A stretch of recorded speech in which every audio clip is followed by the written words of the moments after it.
Sir, sorry po sa ginawa ko. Alam ko po, unprofessional po yung nagawa ko, kaya hindi na po mauulit.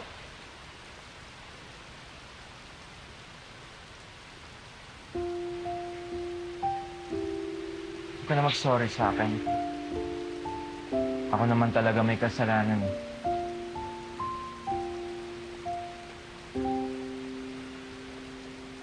Tanong lang, talaga bang pangarap mo to? Na maging resort manager? Yes, sir! Alam niyo kasi, sir, yung course na kinuha ko sa college ay Hotel and Restaurant Management. Para po magkaroon po ako ng chance na magtrabaho dito. Pero ba't itong resort na to? Eh, ang lit-lit lang naman dito ah.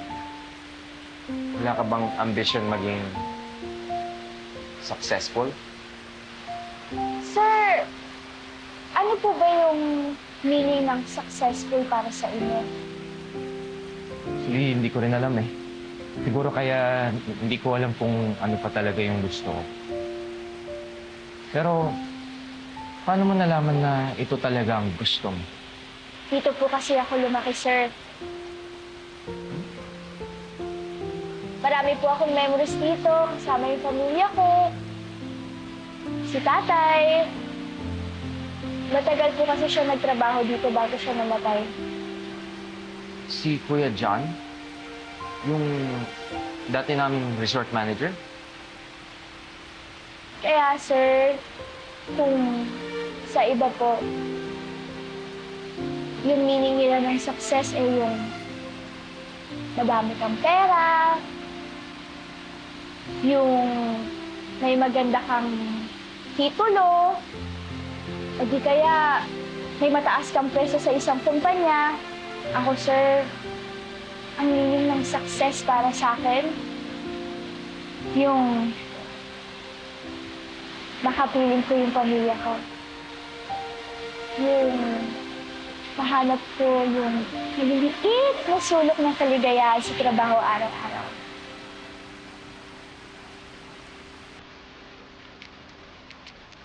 Sige. Sige, sir. Ano pong sige? Pagbibigyan ko yung request mo sa akin.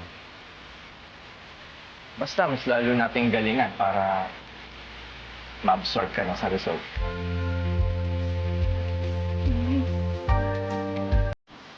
Salamat po, sir.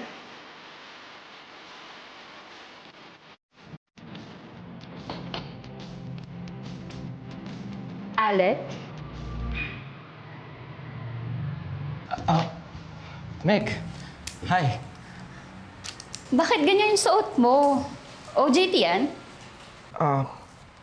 Anong ginagawa mo dito?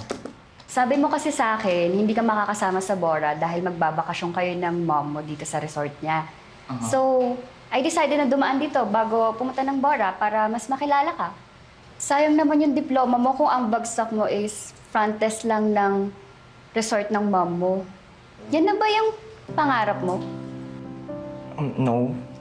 Kaya siguro friends lang tayo eh. Nahihirapan kasi akong humanga sa mga lalaking hindi alam kung ano yung gagawin sa buhay.